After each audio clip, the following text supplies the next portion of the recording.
Go Chiefs. I had a We lot as of athletes of the world have an obligation to shed light in the what we might call the shadows of the American dream and the shadows of humanity. and to make sure that history does not repeat itself. Welcome, first-time listeners and returners to the Sports Deli, where everyone deserves a seat at the table. And the Sports Deli podcast is sponsored by my YouTube shop. Yes, there is a YouTube shop, and all you got to do is go to youtube.com/@Mike and you will see thousands of items in there to choose from. It's unbelievable, yo. What about fucking Colin? Why does he not have a fucking job? Because he's still being whiteballed. Why is Tom not speaking out about that? He should be his biggest fucking ally. And he hasn't said one fucking thing. A lot of people that have come on this show, I don't know why, they've gotten some good fucking jobs afterwards. Jim Rome in the jungle. It's right here in the Sports Deli, baby. We got some good ass karma right here. Let's fucking go. I love it. Man. I love it. We hope you enjoy today's show, everyone. All right, let's rock and roll. So today's podcast is brought to you by my Amazon shop. Check it out at amazon.com/shop/the Sports Deli. And you can see all the products that I've done videos on, my idea list, and my shoppable photos. I may enjoy today's show. Do we have to refer to him as Mr. Duncan? I'm just wondering. Yeah, please, I'm very formal, Secretary Duncan.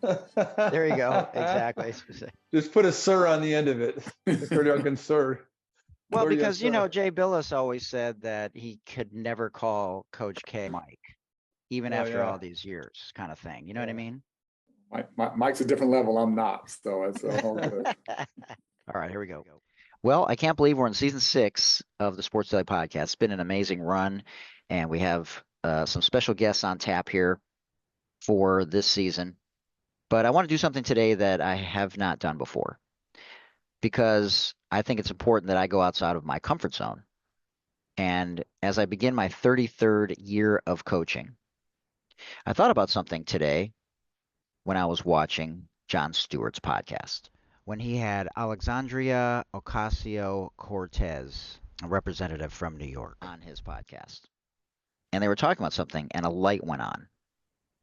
And I thought to myself, what can I learn from Donald J. Trump? As much as I do not agree with the fundamental, what I feel is divisiveness that he brings to the table. I thought about culture. Now, there have been a lot of things that the Democrats have done since Hillary Clinton ran for the highest office in the United States, and he exposed that. Now, as a coach, what I've tried to do, even beginning in my first year as a grad assistant, as a college basketball coach, is to listen a lot. And I still try and do that as much as I can, even though I'm very opinionated, for those of you that have followed me on social media in particular over the course of the last 5 years. And as a coach, even to the point sometimes where I have had a hard time cooling off, listening to my assistants before I speak, because oftentimes you need to take a back seat and digest and process things and decompress, so that you don't say things or do things that you regret later. I remember when I was an associate head coach as a college basketball coach, when I was on the men's side, which I was for the first 15 years of my career, and the last 18 years has been on the women's side. As the associate head coach, I got 8 technical fouls because I felt strongly about certain calls or backing up my players, and my boss, the head coach, oftentimes wouldn't say something. And a lot of people tell me that that's absolutely wrong, that if you do that once, okay, but if you do it any time after that, you may get fired. But I think he actually liked that I did it, because he wasn't very demonstrative, and I can be, and I was. But obviously he would slap me on the wrist and reprimand me because, he had to as the head coach, especially in front of the other coaches. But I digress. But the most important thing is to create an inclusive culture, to break down the barriers of entry, to give people opportunities that may not have opportunities, to be inclusive, to create a culture where you have everyone with a seat at the table, So starting with Hillary Clinton, would she have been a better president in my eyes? Yes. But she made enough mistakes where he used it against her and started the ball rolling where the culture started to change. Now, I'm not going to get into specifics about who Donald Trump has attracted. We all, even the Republicans would probably agree, even people closest to him, that there are things about his personality that, besides being a felon, a convicted felon, are immoral, of what is now unrecognizable on both sides of the Republican Party. Very different than Ronald Reagan. And so, as a coach, what we're trying to do is to change the culture, especially when a new coach comes in. Now, the other thing that I thought about was how this is very similar. Intercollegiate athletics was very different than what it is now. For those of you that don't know, intercollegiate athletics now has what is known as NIL. That is name, image, and likeness. So before a few years ago, a second job during the season. Now they could work out of season in the summertime. But for example, if a kid wanted to be paid for sponsoring a car dealership in the old days, they were not allowed to be paid for that. And the NCAA and institutions were making billions of dollars, not only from television money, but from sales in college bookstores and across the country. And so that changed recently. And so that, to me, is one of the similarities that I see with regards to Donald Trump. Now, initially, when he ran, there have been people, I want you to think about this, because I'm still on the left and I'm more moderate, I'm more in the middle, but I don't like the extremes on either side. And I don't like when there is a lack of inclusivity, and I certainly don't like bullying. But that has become secondary to what started initially as Hillary making a lot of mistakes with regards to the emails and Haiti and other things that she was not able to recover from, who gave a lifetime of service to her country. So initially, people didn't really want to be associated with President Trump. And that's where things have changed from 2016 until now. Now, I'm not going to get into the things that most people would agree with, that the overturning of Roe versus Wade and the insurrection and a number of other things that have happened are a black eye and an embarrassment to our country.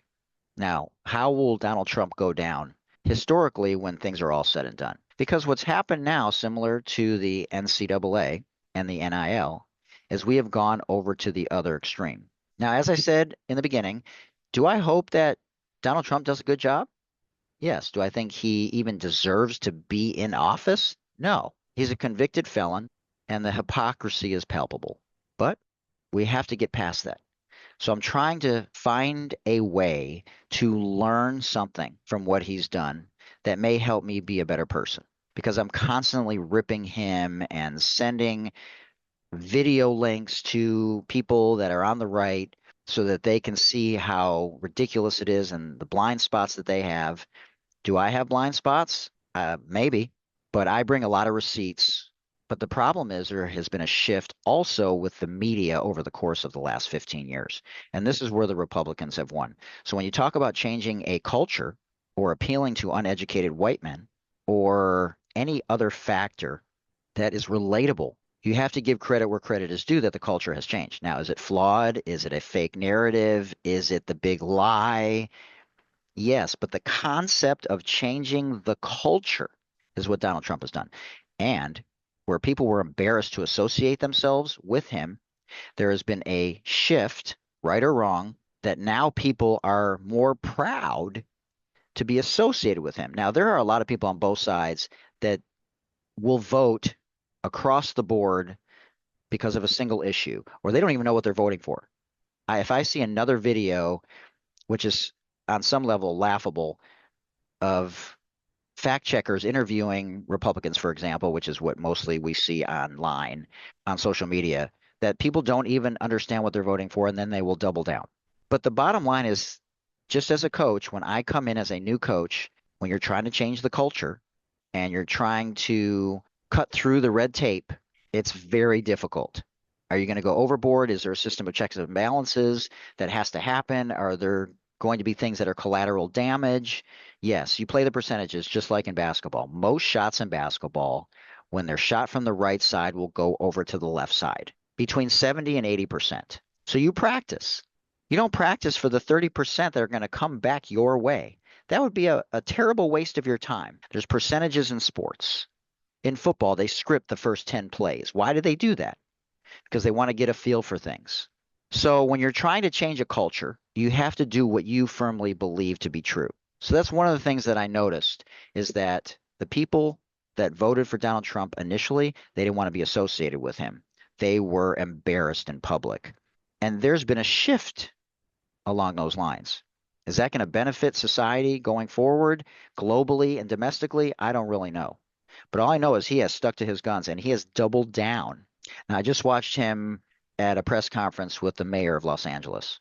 I actually liked some of the stuff that I saw there because people can't stand politics. So now people are more proud that might have at some point been embarrassed to associate themselves with him or even talk about things in public. Now, obviously, anything that is misogynistic, racist, which a lot of the things are, there are still things policy-wise in our Constitution that are racist and still have slavery in the books in some states. Now, I am pro-choice. I am not for the trans community playing women's sports. I have had a change of heart with regards to that because I've done research on it. There are a lot of things that have gone too far, just like Bill Maher talks about a lot on his show. And that has contributed to the deterioration of the left. So now let's talk about the NCAA. Like, for example, during President Trump's first term, he had the First Step Act, which basically helped those that have been incarcerated earn credit. So when they leave, they have less of a chance to be convicted of a similar crime. Now listen to this statistic. Of the 30,000 people that were a part of this program, only 12% had convictions that repeated what they were convicted for the first time. 12%. You know what the normal percentage is? The normal percent of those that are released from prison that end up being convicted of a similar crime is 43%. So it sounds great, right? But I want you to listen to Danny Collins, a former Major League Baseball prospect, who talks about this very point that will not be emphasized, and you will not see this because the right pushes a specific agenda, so does the left, but this is not going to be emphasized. Listen to Danny. You know who banned the privatization of prisons? President Biden. And you know who reversed that order on his first day in office and brought back the privatization of prisons? Donald Trump. In fact, on the first day of his second term, President Donald Trump reversed 78 executive orders by former President Joe Biden, including one that eliminated Department of Justice contracts with private prisons. And with the ramping up of deportations, I guess they're going to need as many private detention centers as they can possibly get. And ICE has always been a privatized business. In fact, for private prison companies, ICE contracts remains their most significant federal revenue stream. Imagine that. Now, I've personally worked with a state representative to have legislation introduced for criminal justice reform right here in my home state of Florida. You know who always denies criminal justice reform in this state? The Republicans. They have a trifecta. They have the House, the Senate, and the governor's mansion. Yet somehow, criminal justice reform advocates or formerly incarcerated individuals continue to simp for these guys. Now, again, I bring you this example because it's important to understand that even though this is the truth, this is not what we're going to hear out there. Now, President Trump pardoned a lot of nonviolent offenders, in particular in the cannabis space, that have no business being in jail. Now, President Biden did it more. But then he, despite his reasoning, which was President Trump said he was going to go after everybody, including Mark Zuckerberg. And I'm not going to get into Zuckerberg and Bezos and how they have completely changed because they bent the knee because they were afraid of what would happen with regards to Donald Trump's claim that he was going to come after everybody. But the bottom line is Biden left office pardoning people that left a bad taste in people's mouth and looked at him as a hypocrite. So Trump has created a culture where being a hypocrite is overlooked and normalized. And when the left is behaving in a way that's hypocritical, it is exponentially detrimental to the party because not only has the pendulum shifted so far to the right, but it's gaining momentum because the culture is not only seeing the things that the people were frustrated about, not egg prices, because those are going up, not gas prices, because those are going up, but with the border. So they're going to politicize the border. They're going to show people being deported in a way that we've never seen, people being deported before on social media, because that was what people cared about most. Now it's going too far. So this is the problem. But his people don't see that. So how do we find a balance where their people say that's too far? It's not going to happen with him in office. It's going to happen with someone else who has similar views as him and this new MAGA party that's probably going to continue if he does anything good in his last term, unless he's able to get a third term, which I don't think they're going to get 60% to vote because there's too many Democrats to be able to do a third term, a consecutive term, which the way that it's written would eliminate Obama from being able to run again. Anyways, that's neither here nor there. So anyways, Donald Trump has done a great job creating a culture where people were once embarrassed to associate themselves, talk about things in public with regards to MAGA, with some exceptions wearing the red hat out in public, to now they are proud and they are less ostracized than they used to be because over the course of the last 9 years, it has become more normal and more accepted. And you may say the first time was a fluke, but you can't say the second time was a fluke, especially when he won all the swing states. People were pissed. People were fed up. And even if you think you're doing a great job as a coach, if that many people, even though the minority is very oftentimes right, if that many people and the administration and the boosters and the fans say, we're not happy, then something's got to give. Even if you feel like you are doing things from an integrity standpoint, you are including people, you feel like you're doing things the right way, you may get fired. And that's what's happened to the Democratic Party. We've been fired, no pun intended. And now with the NCAA, things have gone so far that there's going to have to be some parameters in place. But the NCAA has become a joke. So they were the judge, jury, and executioner with regards to adjudication, with regards to things that were punitive, and now they can't be trusted. And now the players run the NCAA because all they got to do is say, if you don't pay me $5 million, I'm leaving. And as long as Trump continues to stay true to some of his promises, and you have things like what you just saw at the press conference with the Los Angeles mayor, where he's just like, that's ridiculous. People shouldn't have to wait a week to go home. What's the problem? The fires are all out. So even if they said it's a safety issue, that there was still residual things that you could breathe in, people believe what he says. He has changed the culture. And honestly, it's just something that I think we all could learn from. Whether you're changing a business culture, whether you're changing a sports culture, whether you're changing a family culture. And yes, in my eyes, it's a weird and sick and twisted kind of way to change a culture. So as frustrating as it is, I'm not going to say that I envy it, but I just thought about it when I was watching Jon Stewart today. I'm like, you know what? People not only wanted a change, even though they were embarrassed to associate themselves with him, but now they're actually proud to be associated with him. And the people that politically in particular who were critical of him and were afraid of what the future may look like if they aligned with him, Now they see it as a positive. And you can't really disagree with it because of the perception and the extreme things that have happened on the left. So without continuing to repeat myself, I would really appreciate your comments. Let me know what you think. I don't like the man. I despise fundamentally what I think of him, but there is something that's interesting in terms of the shift that I've noticed from the beginning of his political career to now, and how the people that are in this culture, from his colleagues to the people. And even though I don't think he's always representing the people, and I do believe that he is a narcissist, and I do think that there is a screw loose, he gets people excited because he is not going to put up with the usual BS red tape, and he has put people in place that, in my opinion, shouldn't be there, like Hegseth.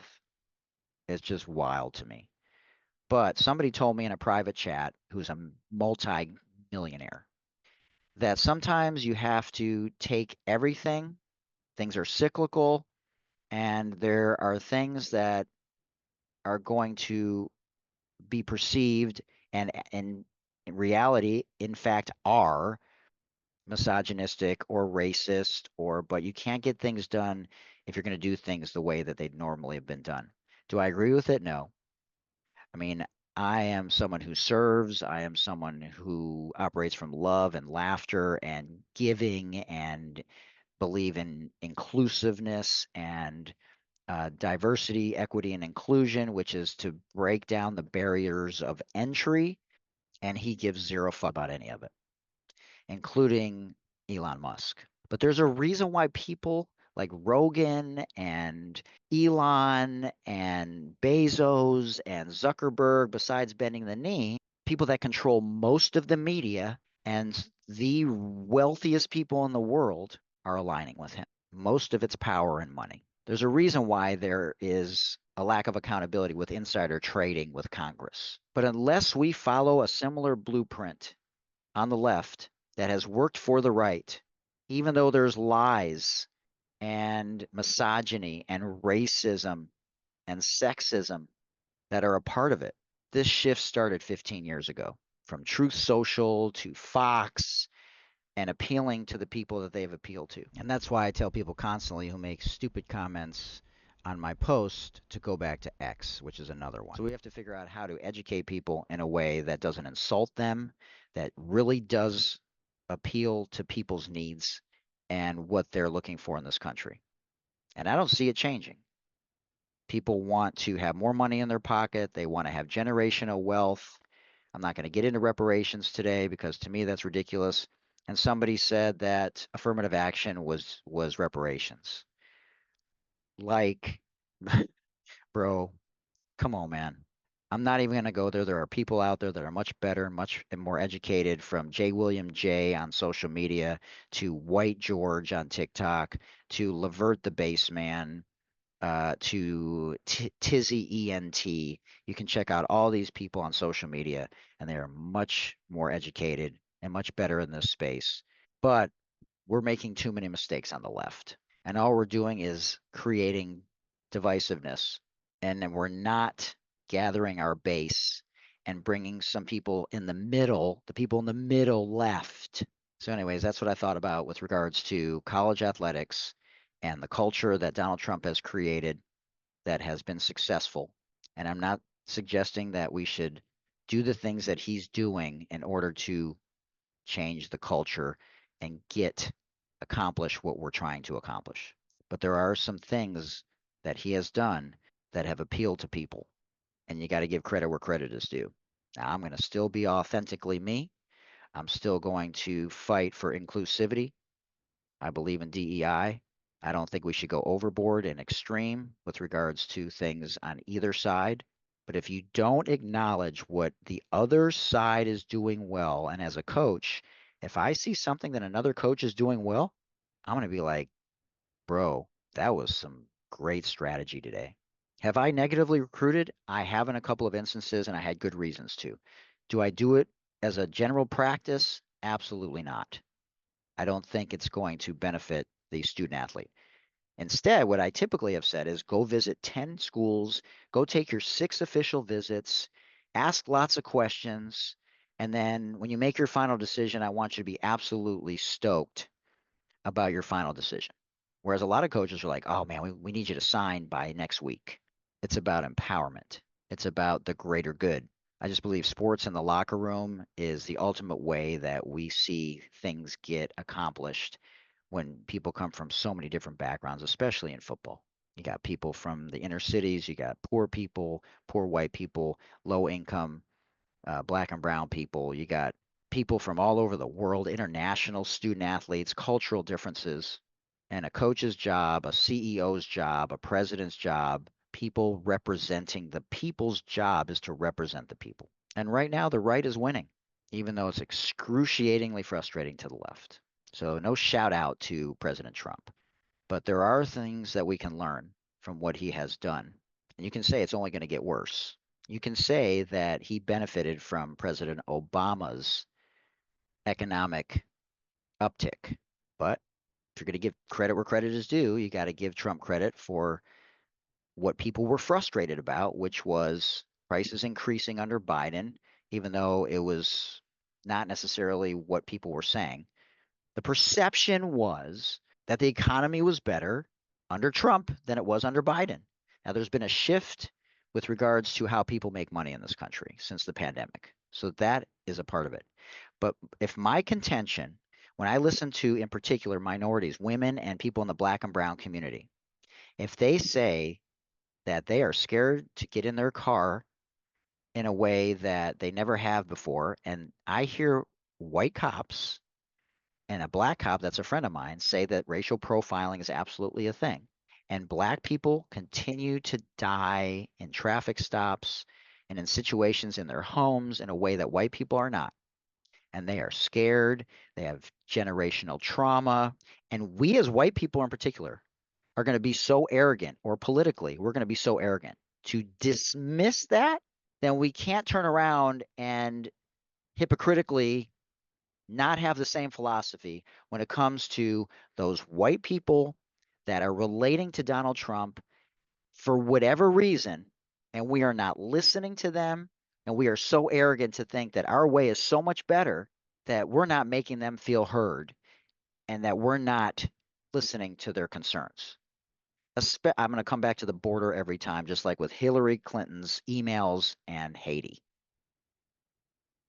People were furious about the border. The border lost this election, and maybe it should have, because it was a wake-up call. So the same frustration that I have about the arrogant white people when it comes to telling black and brown people all about themselves and to get over slavery and to get over DEI and to forget about anything that's happened in the past, to whitewash history, to forget the Holocaust, move on. Nobody living now had anything to do with that. Then we can't turn around and say the same thing and be so arrogant to dismiss what's frustrating to the people that are now aligning with Trump. It's disingenuous and intellectually dishonest. And so far, what we're doing is not working. So that's what I learned from Donald Trump. Now, it may sound like I'm going to the other side. I'm absolutely not. If I had to say that the most important thing to me, that is the most frustrating thing that has happened, even though I didn't think President Biden did a great job with the war in the Middle East and with Ukraine, I actually thought he did a good job. We actually are winning that war without sending one soldier over there, because Russia is weaker because of some of our secondhand artillery that we've been sending over there, not to mention the funding. I don't even want to get into the funding because people are so furious. And that's another issue. People are so frustrated that we can't fix the homelessness problem and that we are not solving hurricane issues and fires, because the perception is, now I'm not a believer in Trump qualifying anything in order to give aid. Like, it shouldn't be contingent on something, but people believe in this stuff. So people are frustrated, and the perception is that the Democrats in California and Newsom have done things in a way that makes it look like people are being denied supplies and money and resources, whether it's a lie or not. We haven't figured out on how to get people to believe that Biden did everything he could. He said he's giving 6 months of money in addition to the emergency $760, which is different than the $43,000 that people can get by applying, which is separate from what you can get from your insurance, which a GoFundMe has to make sure that you're not including funds that are going to pay for some of the things that you would get from the federal government, because then you have to pay it back later. But the perception is that the right is doing the right things, even though there's so many lies, and the left is full of shit. We can't be that arrogant to not give credit that what he's doing is working. Whether it's a lie or not, it's working. Anyways, there are a bunch of examples that I gave, and let me know what you think. I appreciate you listening, but unless we learn and acknowledge some of the things that are working for the right and come more to the middle, it's going to continue to go to the right, and we may not recover for another decade, especially if Trump gets even a handful of the things that people were frustrated about, which, even though it's been unbelievable, Project 2025 is in full effect. He's getting people to not only align with him, but to not be embarrassed to be associated with him. And you can't argue it, even though there are people that are outraged all over social media about Project 2025. Now, I want you to think about one last thing before I let you go. I want you to think about red dye number 3 and the outrage that happened because of mainly the moms out there. And then I want you to think about Luigi and the healthcare system and what happened when the CEO of one of the major healthcare companies was unalived. Did people really, truly care about that? You could argue one way or the other, but I think we all know, because of how we all feel about healthcare companies and how they take advantage of the customer. But the main point is, we only have the bandwidth. We only have, as a nation, we only have the ability as people. It's just human nature to be passionate about something every so often that we're willing to fight for. And even though there is, on a daily basis, tens of thousands, if not millions of posts bashing the right, and the right bashes the left, it's like that bulletin board when you see a flyer on the first day of campus as a freshman in college that you're so excited about everything and it's so new, and then by the second week of college you don't see any of those flyers anymore because you're so desensitized by it. It's the same thing. It's Charlie Brown's teacher. Wah, wah, wah, wah, wah, wah, wah, wah, wah, wah. You don't hear it anymore. So when you have an entire country lobbying for Kellogg's or other companies to get dye out of foods, and it happened like that, people came together. And when you have the healthcare industry being criticized, rightfully so, and the country comes together, and did we see change? Nope, really didn't see any change. But people came together and they were outraged because, unfortunately, of this unaliving of this CEO of this company. Well, the same is true with anything that either side is trying to get done. People do not have the bandwidth to fight for 4 years because what we've been doing on the left has not been working. And what's been working is what the right has been doing for 15 years, as I mentioned a couple of times already, with the media and getting people to believe what he is saying, because he is the ultimate con artist, he is the ultimate narcissist. But what he does is get people to buy in, which is when you're trying to change a culture, that's all that matters, is buy-in. Now let me ask you this last question, because I've heard so many people on social media talk about this. Do you think it's easier for someone who is a lifelong racist to come over to the other side, however that happens? They've gone to jail, they read a book, they met someone that changed their perspective forever. Or do you think it's easier for someone like me, who was born and raised in Detroit, spent my first 18 years there, I was integrated in 5th grade, whereas the first 5 years of my life was spent at a private day school. I had no clue about how the world worked.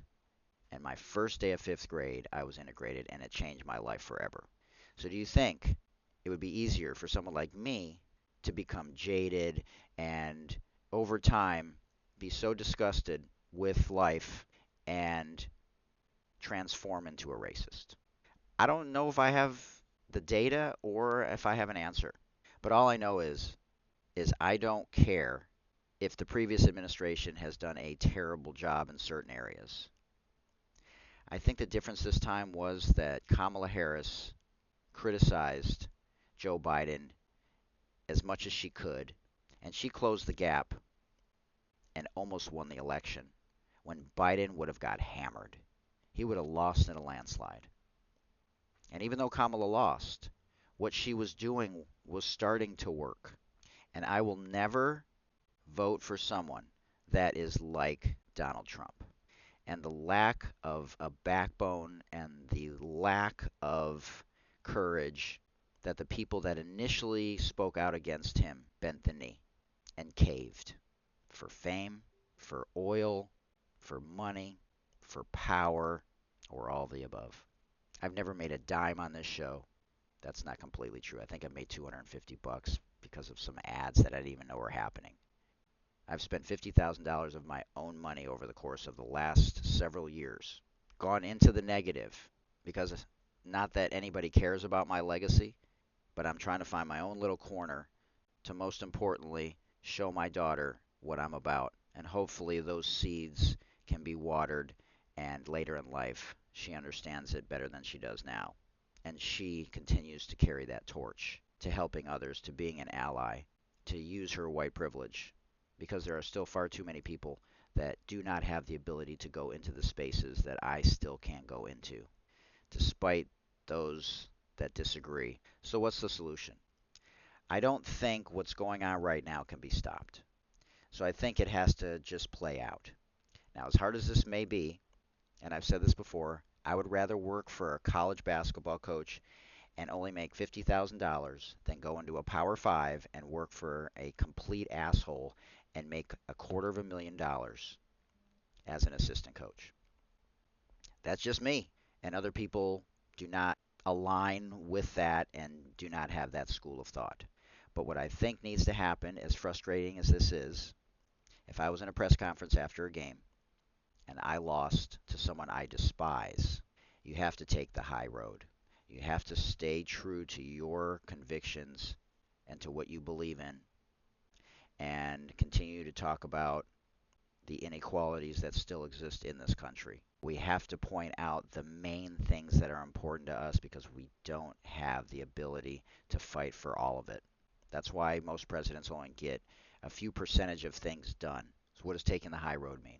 It means acknowledging what President Trump does well. Do you criticize some of the things? Absolutely. But you have to do it in a way that tries to bring back more people. And it happened. It happened because of Roe versus Wade. 65% of Americans disagreed with the overturning of Roe versus Wade. So in that same vein, we have to continue to push the most important things. We have to acknowledge that we did an absolutely horrendous job with immigration. And if Trump does a better job with it, we have to absolutely acknowledge it. Passionately and genuinely, so that people on the right who may have flip-flopped because they were so disgusted about egg prices and the border and gas prices, they may say, wow, he's actually genuinely praising President Trump.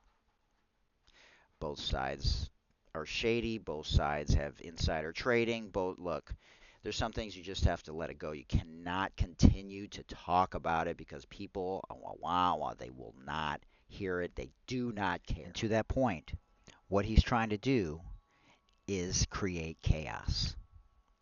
And there's going to be people that are going to fact check, that are going to address the courts, and we're already seeing that. But I'm going to leave you with this. And this is not hyperbole to me. This is not propaganda. I just want to present this to you, which is something that I found online, and I want you to let me know what you think as you saw it in the beginning of this podcast if you were watching it.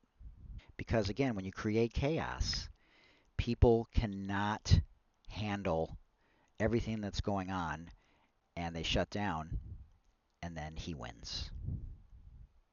And so far, he's winning. And as I said before, you're seeing people with buyer's remorse. It's not an I told you so kind of situation, but it sort of is. Because you hashtagged FAAFO. And it's sad. And it's just like people respond in my posts. Stop complaining, stop complaining, stop complaining. So pick a few things, give credit where credit is due, and let's hope, like Kamala pushed with Roe versus Wade, that in 4 years, the timing has to be right. But again, we have to give credit where credit is due. And President Trump has brought a lot of people into his base and strengthened his base, these MAGA people, despite what we think on the left, that a lot of them are minions and that they're completely ignorant. They don't even know what they're voting for. And now we see videos of people that have buyer's remorse. He's gotten the job done being the way that he is. So how do we learn from it so that once again, we don't allow history to repeat itself? In 1923, Adolf Hitler incited an insurrection against the German government. He was tried, given a slap on the wrist, and became a convicted felon. Despite being treated charitably by the judge, Hitler claimed the trial was political persecution and successfully portrayed himself as a victim of the corrupt Social Democrats. Hitler cleverly positioned himself as the voice of the common man, railing against the elites, cultural degeneracy, and the establishment, who he all labeled as Marxists. He claimed the education system was indoctrinating children to hate Germany and promised to return Germany to greatness.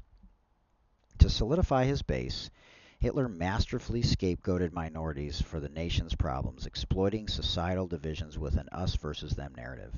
Many Germans took the bait. Hitler's Nazi Party continued to gain traction until he became chancellor in 1933. Hitler appointed German oligarchs as his economic advisors. He proceeded to privatize government-run utilities, solidifying support of the economic elite. With the working class divided along cultural and ethnic lines, the Nazis shut down workers' unions and abolished strikes. Progressives and trade unionists were imprisoned and sent to concentration camps.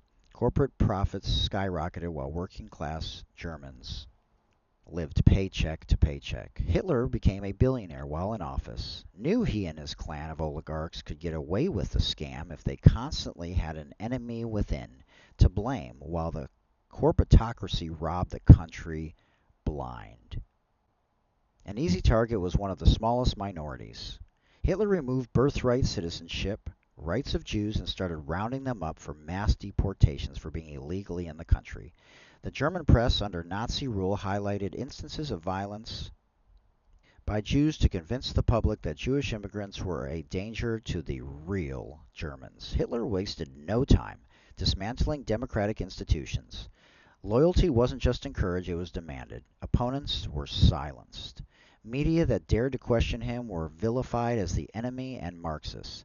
Hitler's propaganda minister, Joseph Goebbels, bragged about how the Nazis were able to intimidate the media into giving them favorable coverage and didn't need to give direct orders.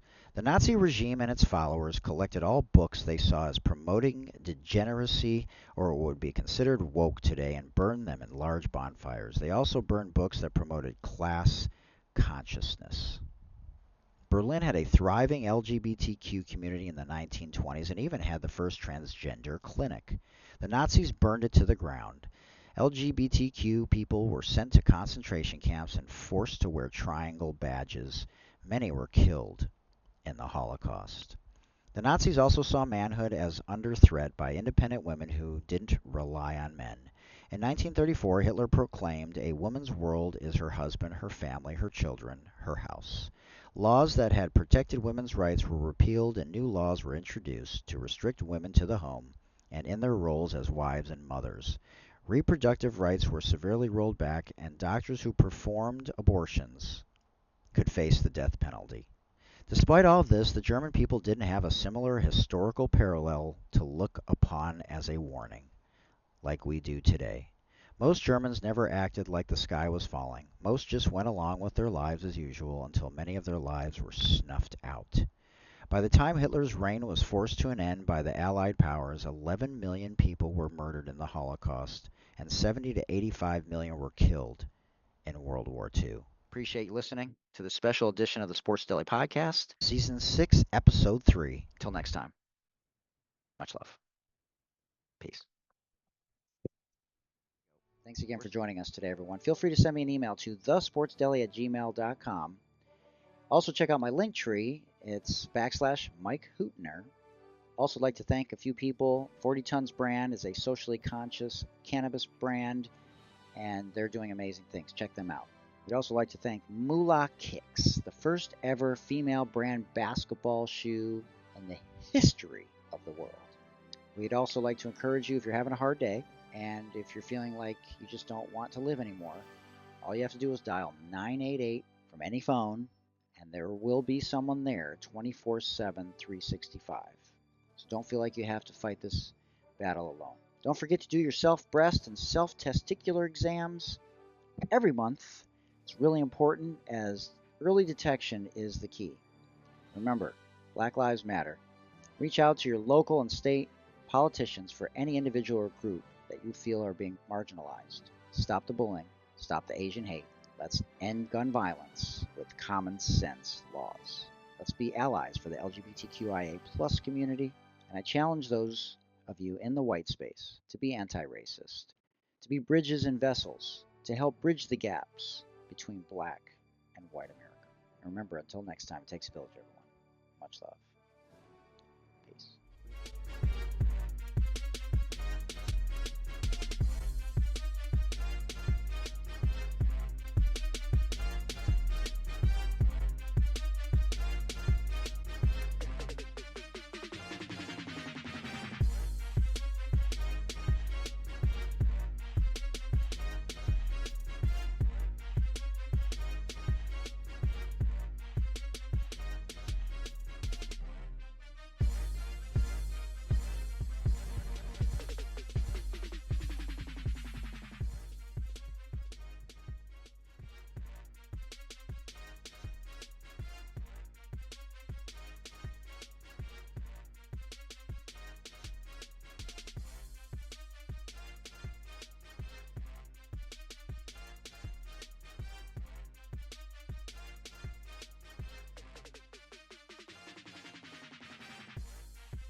Thanks again for joining us today, everyone. Feel free to send me an email to thesportsdeli@gmail.com.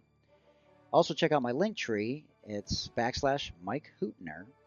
Also, like to thank a few people. 40 Tons Brand is a socially conscious cannabis brand, and they're doing amazing things. Check them out. We'd also like to thank Moolah Kicks, the first ever female brand basketball shoe in the history of the world. We'd also like to encourage you, if you're having a hard day, and if you're feeling like you just don't want to live anymore, all you have to do is dial 988 from any phone, and there will be someone there 24/7, 365. So don't feel like you have to fight this battle alone. Don't forget to do your self-breast and self-testicular exams every month. It's really important, as early detection is the key. Remember, Black Lives Matter. Reach out to your local and state politicians for any individual or group that you feel are being marginalized. Stop the bullying. Stop the Asian hate. Let's end gun violence with common sense laws. Let's be allies for the LGBTQIA+ community. And I challenge those of you in the white space to be anti-racist, to be bridges and vessels, to help bridge the gaps between Black and white America. And remember, until next time, it takes a village, everyone. Much love. Peace.